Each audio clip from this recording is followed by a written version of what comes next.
Só fala Você sem quer saber que eu fale também, o nome né? de alguns pastores famosos maçons? Eu sou maçom, rapaz. Que pai, eu pertenço à sociedade secreta. Eu não sou de sociedade secreta, eu sou da luz. Sem dúvida nenhuma, um dos assuntos mais polêmicos dentro do meio gospel está correlacionado à maçonaria. Mas afinal de contas, um pastor pode ou não pode ser maçom? O que tem na maçonaria tão terrível assim para que um pastor não possa ser maçom? E por que, quando as pessoas querem trazer algo tão pesado, errado, ou querem desmascarar algum pastor, eles costumam dizer que aquele pastor é maçom? Isso já aconteceu com o pastor Silas Malafaia. E muitos colocam o senhor como maçom. Aí muitos crentes falam, o pastor Silas é maçom e tal. Não, irmão, meu pai foi um dos caras mais pesados contra pastor e maçonaria. Meu pai, pastor Gilberto, meu saudoso pai, um cara, eu sou uma fichinha perto de Gilberto Malafaia, que vocês não conheceram meu pai. A retórica, o discurso, ele é que me ensinou. Meu filho, se você tá com a verdade, não tema ninguém. Porque você tá do lado da maioria, porque Deus, a essência do cara de Deus é a verdade. Que eu sou maçom, rapaz. Que pai, eu não pertenço à sociedade secreta. Eu não sou de sociedade secreta, eu sou da luz. Que conversa é essa? Do cara, não... Pastor, desculpa a pergunta ignorante de alguém que não entende muita coisa, mas qual é o problema em um pastor ser maçom? Nós temos pastores maçons. Não, eu sou contra. Qual é o problema? O problema é que um pastor não pertence a uma sociedade secreta que tem coisas que vão contra nossos princípios de fé. Isso já aconteceu com o pastor Marco Feliciano. Pergunta se ele é maçom. Eu vou perguntar, você é maçom, pastor Marcos? Não, eu não sou maçom. Eu sou cristão, sou lavado no sangue de Jesus. Isso já aconteceu com o pastor Manuel Ferreira.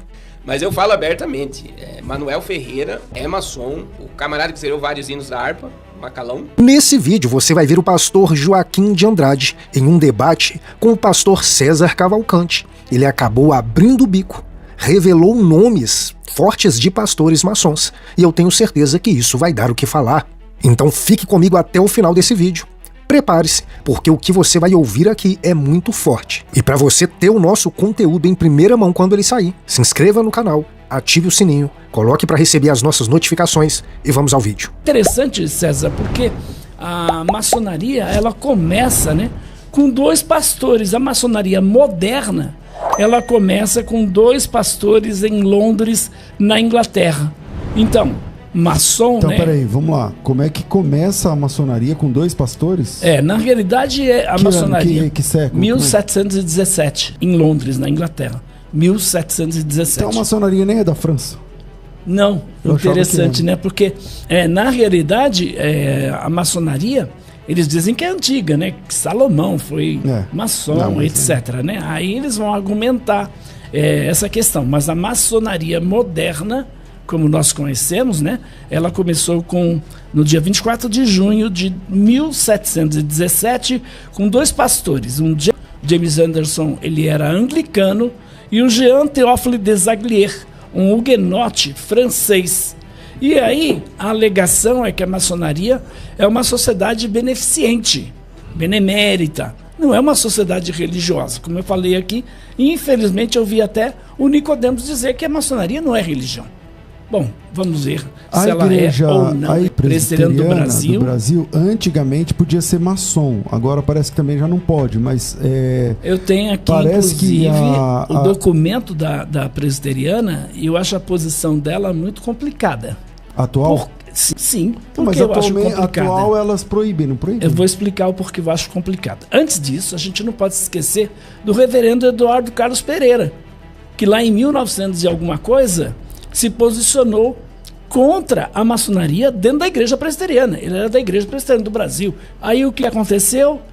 A igreja presbiteriana não aceitou as declarações do reverendo Eduardo Carlos Pereira. E aí ele saiu. No que ele saiu, ele fundou a Igreja Presbiteriana Independente. Quer dizer, a IPI surge por causa da maçonaria. Racha da maçonaria, dentro da porque IPB. Eles não aceitavam Principalmente, os presbiterianos vão alegar outras questões, mas a questão principal foi, de fato, a maçonaria, tá? Então, a alegação da maçonaria ser uma sociedade secreta e não religião, não é verdade, porque tem templo, tem ritos, tem orações, tem castigos, tem recompensas. O formulário para alguém que quer entrar na maçonaria, eu tenho o formulário, ele diz o seguinte: é essencial, primordial, crer num ser supremo, crer em Deus. Então, se a pessoa diz assim, eu não creio em Deus, um ateu, por exemplo, não pode ser maçom. Ele tem que crer num ser supremo, não importa qual é o nome dele. Por exemplo, se você acredita que Deus é um rato, você pode ser maçom. Mas se você diz assim, eu não creio em nenhum Deus, você não pode ser maçom. Então, eu falei aqui que ela é religião, porque o requisito número 1 é crer num ser supremo. Crer em Deus. Se o camarada não crê em Deus, não pode ser maçom. Outro argumento que a gente pode usar aqui é a própria questão da maçonaria. Por exemplo, falar de Deus, falar de templos, falar de ritos, falar de orações, falar do volume do conhecimento sagrado. O Brasil é um país chamado cristão. Então, no Brasil, o volume do conhecimento sagrado da maçonaria é a Bíblia. Mas se você vai para um país budista, é o Tripitaka. Se você vai para um país muçulmano... Então ele aceita o que é maioria... É o Alcorão. Dependendo do país onde a maçonaria está. Ela está em quase todos os países do mundo. É uma influência muito grande. Então, dependendo do país onde ela está, tem um livro sagrado. Por exemplo... Principal, assim. Mas, por exemplo, se você for budista aqui no Brasil, se aqui no Brasil você é budista... Não, aí a Bíblia é porque o país é um país cristão. Aí você tem que abandonar o budismo? Não, você não vai abandonar o budismo. Porque a maçonaria é ecumênica. Então, mas se eu sou budista e quero ser maçom, eu posso continuar budista? Sim, budista, muçulmano, macumbeiro, o que você quiser, não tem problema. Porque a maçonaria é ecumênica. Ela diz que não é religião justamente por isso, para agregar pessoas de todas as religiões. Entendi. Entendeu? Então, é interessante porque a maçonaria, ela trabalha com o ocultismo. E aí, na maçonaria, você tem a cabala, você tem a numerologia, você tem a astrologia, você tem a mitologia. E quais são as principais incompatibilidades, Joaquim? Tipo assim, por que eu, cristão, recebi um convite da maçonaria e não devo participar, não devo ir? Por quê? Fala algumas razões. Primeiro... Então, é uma religião ecumênica. Então aceita pessoas de todas as crenças. E você continua na tua crença, tá? Você vai adorar Gadu, que na visão deles é o grande arquiteto do universo. Que mais tarde, lá no grau 18, você vai descobrir que é Jabulon. Quem é Jabulon? Jeová dos hebreus, Baal dos cananeus e Osíris dos egípcios. Então, é uma religião ecumênica quando a Bíblia diz em Amós, capítulo 3, verso 3... Andarão dois juntos se não estiverem de acordo? Então a Bíblia condena abertamente o Deus da maçonaria é uma miscelânea de divindades, isso mesmo. Certo. Agora vem a questão de quem é Deus dentro da maçonaria. Isso é extremamente importante. Então, o grande arquiteto do universo. E aí esse Deus pode ser qualquer Deus. Tiago 2,9 é totalmente contra isso. Ela fala de Jesus? Ela fala. Quem é Jesus? Sim, Jesus é apenas mais um fundador de religião, como foi Buda, como foi então, Maomé. Jesus e Buda estão em pé de igualdade. Jesus, Buda, Maomé, Pitágoras, Confúcio, qualquer um desses aí está no mesmo nível. Então todos eles foram mestres de uma grande verdade. Então a verdade dentro da maçonaria não é absoluta. Não pode pregar Jesus dentro da loja, porque a loja proíbe todo tipo de discussão dentro da loja. Eu falava numa cidade... Você não pode evangelizar? Não, eu falava numa cidade chamada Feira de Santana, falava ali numa conferência do Seminário Batista, uma semana de atualização teológica. Eu não sabia, mas alguém já tinha me falado, né? Que o Deão era maçom, Deão do seminário. E eu fiz uma semana de atualização teológica falando de apologética.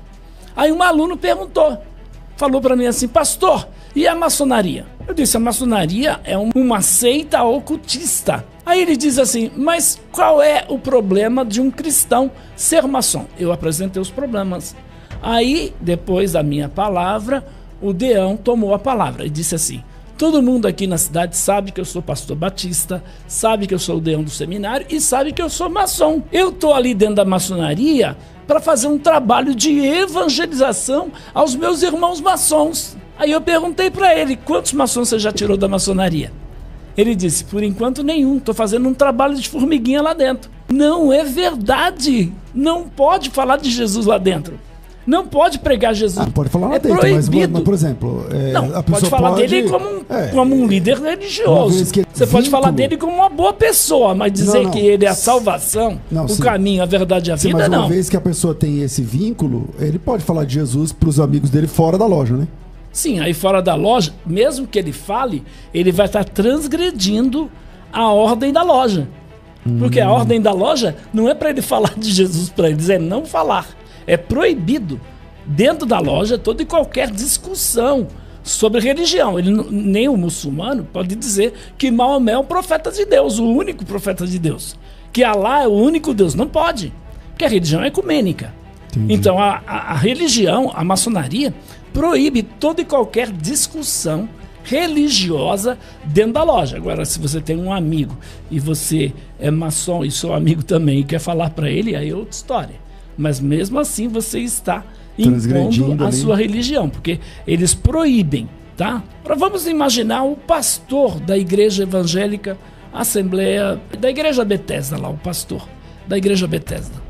Aí ele se torna, recebe o convite, aceita o convite e vai para o ritual de iniciação. Olha como ele vai comparecer perante o ritual da iniciação.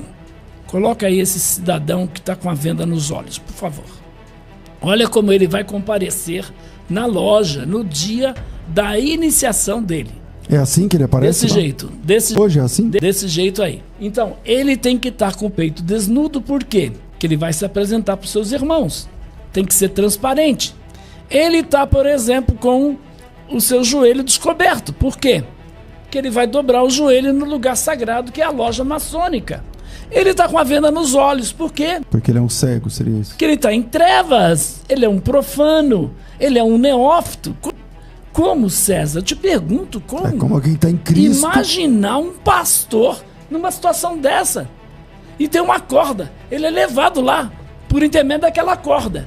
Antes disso, ele fica num lugar chamado Câmara da Reflexão. Ali tem símbolos de caveira, tem símbolos de foice, tem símbolos de um relógio, de um galo, tudo isso tem um significado. Aí ele vai ficar na Câmara da Reflexão, meditando se ele quer ser ou não maçom. Ele saiu de lá e ele vai ser introduzido agora lá na presença dos irmãos. Ele vai bater lá numa sala, e ele vai bater na porta, e aí vão perguntar quem é. É o profano, é o neófito. Então, o que ele quer? Luz. Ele está em trevas, ele quer luz. Vão levar ele. Bate lá ele como entra, perdido. Isso. Está entrando agora para a loja maçônica. Está entrando tá lá em trevas, pro ritual. Luz. Isso, está entrando na luz. Ainda não está em luz, está entrando na luz. Então, quando entram com ele, imagina ele pastor. Não combina, não quando combina. Ele entra, César, o cara prega domingo lá sobre Jesus, a luz ele do mundo, é a luz, quem segue ele não anda em trevas. Aí, quarta-feira ele veste essa roupa, ele fica assim e vai lá. Eu já debati com muitos pastores maçons. Eu estou em trevas, pelo amor de Deus. Eu já debati com muitos pastores maçons, César. Sabe o que ele vai dizer? Tudo isso é simbólico, isso não é literal, tudo isso é simbólico. Mas vamos imaginar, o pastor agora, ele está nesse ritual de iniciação. Aí vão tirar a venda dos olhos dele e vão gritar os maçons, Fiat Lux! Ou seja, haja luz, agora ele tem a luz. E o que vai acontecer? Ele vai fazer o juramento. Agora é que vem o problema. Ele, então, está ali, ajoelhado, uma mão no esquadro no compasso, outra mão na Bíblia. Claro. Os maçons vêm com as suas espadas desembainhadas no peito dele. E ele vai fazer o juramento. Agora, veja, este pastor que é chamado de profano, então tem um uso de um avental, que significa o quê? Pureza de vida, conduta, de coração, de consciência. Aí agora ele vai fazer o juramento. César Cavalcante, juro e prometo de minha livre vontade, pela minha honra e pela minha fé, nunca revelar qualquer dos mistérios da maçonaria. Se violar esse juramento, que me seja arrancada a língua, o pescoço cortado, sendo declarado sacrilégio para com Deus e desonrado para com os homens. Isso é simbólico. Peraí, meu irmão. Nem simbólico você pode fazer esse tipo de juramento. A Bíblia é contra. Qualquer tipo de juramento é proibido por Jesus. Mateus 5,30. Sabe, César, algumas pessoas se convertem na igreja e o cara é maçom. E ele continua, porque ninguém disse dessa incompatibilidade dele com a maçonaria. Ninguém disse da fé maçônica com a fé cristã. Mas o cara, peraí, não é criança, né? Novo convertido, César, não esquece. Não, tudo bem. Novo convertido, César. Mas não é criança. Se ele teve Jesus como Salvador, não precisa do apologista vir aqui. César, dentro da maçonaria é ensinado para ele que aquilo não é religião. Mas ele ainda não entrou. Então, quando ele está lá como candidato... Estamos falando de alguém que é maçom e se converte na tua igreja. Ah, tá. Então, por exemplo, no discipulado, alguém vai explicar para ele sobre maçonaria? Dificilmente, né? Dificilmente. E ele está lá como maçom. Não é um tema muito entende? comum. E às vezes se torna até pastor acreditando que não tem nenhum problema. É um absurdo, eu acho, né? Uma pessoa dentro de uma igreja cristã que valoriza a Bíblia... Porque, tipo assim, o cara, ele era maçom e se converte a Jesus. Isso. Aí tudo bem. E continua sendo maçom. Continua sendo maçom porque falta de conhecimento. Agora, o cara que é crente e vai se pra tornar maçonaria, maçom, aí não dá. Aí ele tá indo pro inferno consciente. E a maçonaria faz ele negar Cristo. Então, para mim, isso é a apostasia. Eu fui convidado para falar já em 2 igrejas, muito interessante. Ia falar sobre maçonaria. E os pastores destas igrejas eram maçons. Por exemplo, vou falar o nome aqui da Igreja Batista Memorial de São Miguel Paulista. O grupo de homens me convidou para dar uma palestra para eles lá sobre a maçonaria. Porque o pastor Duduche, que era o pastor na época, já morreu, ele era maçom. E aí, quando eu cheguei na igreja... O pastor da igreja era maçom. Mas os homens me chamaram para falar sobre a maçonaria. Queriam saber. Aí quem estava na porta, quando eu cheguei, o pastor Duduche. E falou, o senhor é o pastor Joaquim? Eu disse, sim. O senhor vai falar sobre a maçonaria aqui? O senhor não vai falar. Ele simplesmente disse, você não vai falar sobre a maçonaria. Aí não deixou? Proibiu. Eu não falei, não entrei na igreja. Ele não deixou você? Não deixou. E interessante porque eu fui falar também na igreja presbiteriana da rua Caquito, na Penha, na igreja presbiteriana da Penha. E era o reverendo Edésio Schecker, nem sei se ele é vivo ainda. Foi, inclusive, presidente do Supremo Concílio da Igreja Presbiteriana do Brasil, Edésio Schecker. Ele era maçom, declarado. Você tem lá a Catedral do Rio de Janeiro, presbiteriana, Guilhermino Cunha, maçom. Quando a igreja, por exemplo, presbiteriana, se posicionou contra o Guilhermino Cunha, levantou uma turma dentro da igreja contra o posicionamento da presbiteriana, sabia disso? Porque o Guilhermino já foi presidente geral, não foi? Sim, foi presidente do Supremo Concílio. Foi, e ele é maçom, declarado abertamente. Tanto é que ele foi contra essa decisão do Supremo Conselho. Foi contra. Eu não sabia que ele era maçom. Foi, é maçom. Tem muitos outros. Eu vou falar o nome de alguns. Pode ser, mas a presbiteriana não caiu essa ideia Veja de bem, que agora... Você falou isso aí, eu tenho que pegar meu documento aqui, porque na realidade a igreja presbiteriana agora é o seguinte, você é pastor. Eu me lembro, por exemplo, é uma conversa informal, isso que eu vou falar. Então nem sei se eu posso falar, mas vamos lá. Numa conversa com o reverendo Hernandes Dias Lopes, ele falou para mim que, inclusive, foram através de uma propositura dele, alguma coisa assim, que agora a presbiteriana não aceita maçons, né? Aí eu não sei, aí tem que ver com quem é presbiteriano, eu não sei. As decisões novas, tal, realmente eu não sei. Mas essa informação eu tenho aqui na minha memória, assim, de uma conversa com o Hernandes. O Hernandes, de fato, é contra. Foi um dos que assinou o documento do Supremo Concílio. Mas, de novo, na realidade, a posição da igreja é a seguinte, César. Você é pastor, maçom, está dentro da igreja presbiteriana, a igreja presbiteriana vai aconselhar você a deixar a maçonaria. Aí você diz, não, eu vou continuar maçom. Tudo bem, você continua. Eu quero entrar para a igreja presbiteriana. Eu sou pastor, maçom. Tem que abandonar. Mas eu tô lá dentro e sou maçom. Você não vai ser expulso. Tipo assim, você é batista, na igreja batista tem maçons. Praticamente todas as denominações têm. Oficial é proibido na batista, é proibido na presbiteriana independente, então nem se fala. Não, lá não tem mesmo. Duvido, é possível, mas eu duvido. Então, a Assembleia de Deus, batista, presbiteriana, luterana é proibida, mas Tem, com toda certeza tem. Anglicana, episcopal, metodista, tudo tem. A maçonaria está por trás dos principais acontecimentos da humanidade. De novo, a maçonaria trouxe o evangelho para o Brasil. A gente não pode negar isso. Tem muito também folclore, né, Joaquim, nesse negócio, né? Sim. Porque, por exemplo, o pessoal, fulano é maçom, não sei o que, não tem prova nenhuma, não é e tal. Tem muita coisa que o pessoal fala sem saber também. Você quer que eu fale o nome né? de alguns pastores famosos maçons? Mas se você tiver prova, porque tenho depois prova. Pode ser que eles não gostem dessa ideia. Isaías Maciel, por exemplo. Isaías Maciel. Tá, prova aí. Mostra aquele senhor que tá todo paramentado. Mostra o texto. Mostra a foto aqui. Porque contra fotos, não há argumentos.